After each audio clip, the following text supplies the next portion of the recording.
Would you believe me if I told you that what's most important is not how you're going to get to your destination, but rather the fact that you set a destination to get to? I hope you believe me. I'd hope you believe me.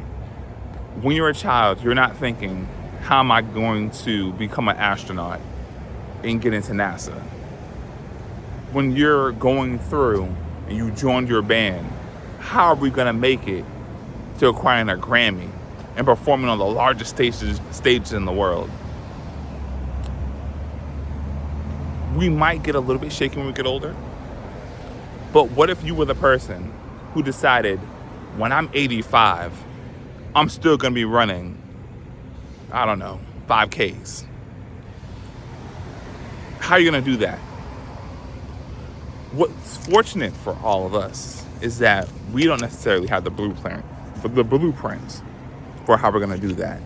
But it's available once we take that journey. We've committed to taking that journey. We don't get all the details of how we are going to start the $1 million business. I'm sorry, multi-million-dollar business, because come on, we need money at this time and age.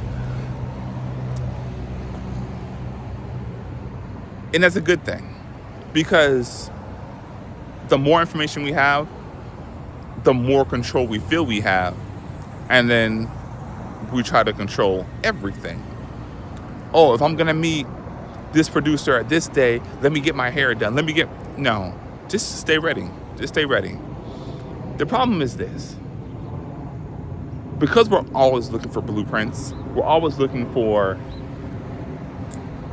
the yellow brick road leading us to our destination, we get disappointed when we find out that there is no yellow brick road. That the yellow brick road that we heard about, that we've fantasized about, that we've seen others follow, isn't actually available for us.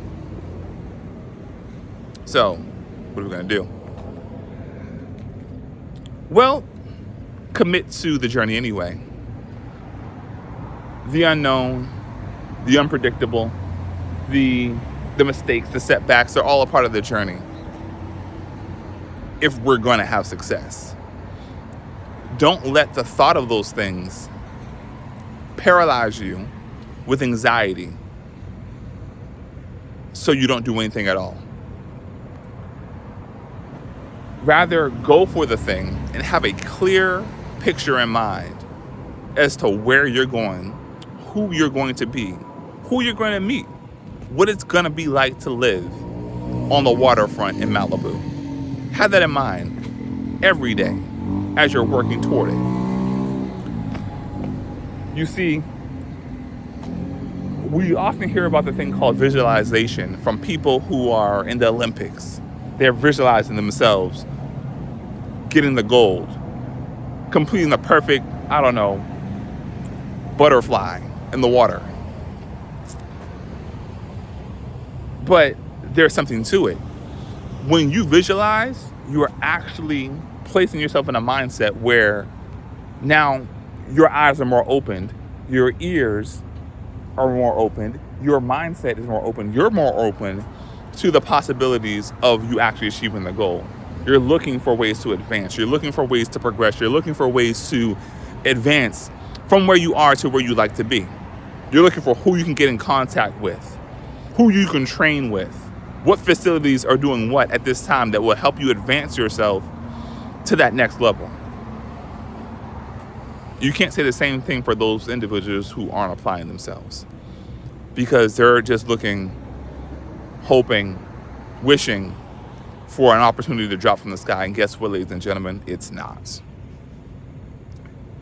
If it does, please let me know. I'd like to hear about it. But most likely, it's not. Breakthroughs. That's what we're looking for. These quantum leaps are breakthroughs. Who's ever heard of a breakthrough from a clear-cut, perfectly executed plan? Almost nobody. These breakthroughs in science and medicine and inventions and things of that nature come by trial and error. Like I've spoken about before, Dyson, multi-billionaire.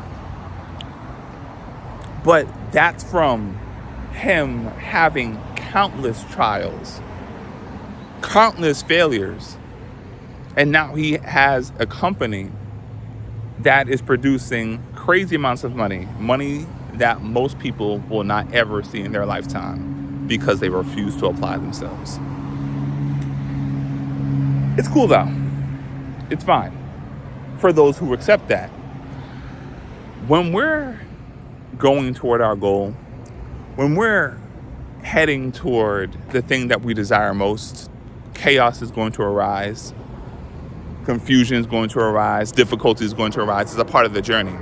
And so what we need to do is embrace it, let it happen, and let the thing called initiative take its place. Better yet, instinctive discovery, let that take its place, in which there's this natural occurrence within ourselves to pursue the thing regardless.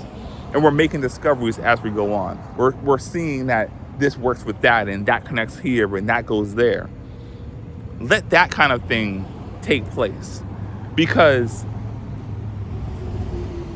rather than looking for the workbook on how to achieve success in an area, it's okay to be inspired and okay to hear other people's stories, but you should be out there making things happen.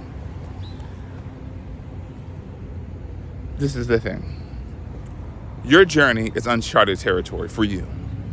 Other people may have gone on this journey of becoming a world-renowned rapper or a advanced bioengineer. Who knows?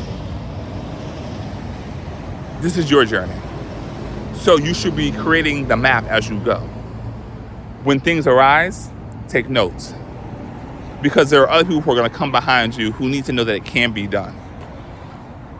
They need to know that this is doable. To have some kind of framework, not to copy or mimic, but to see how you had pitfalls and how you overcame them. That's what people are looking for. So give it to them. I'll leave you with this. When these problems arise, when these issues arise, don't focus on them too heavily, because your focus then becomes an issue because you're focusing on the issues, and therefore you are stifled. Rather focus on the destination. Why? Because once you've overcome these things that are standing in your way, you can build confidence. And when you have repeated small wins over and over again, you feel that much more confident in you acquiring the big win that you originally set out to accomplish. So don't be afraid. Don't fall away from the journey. Don't give up on seeing that destination be a reality for you. Get out there. Do something that only few have done, and inspire a whole next generation to do what you have accomplished.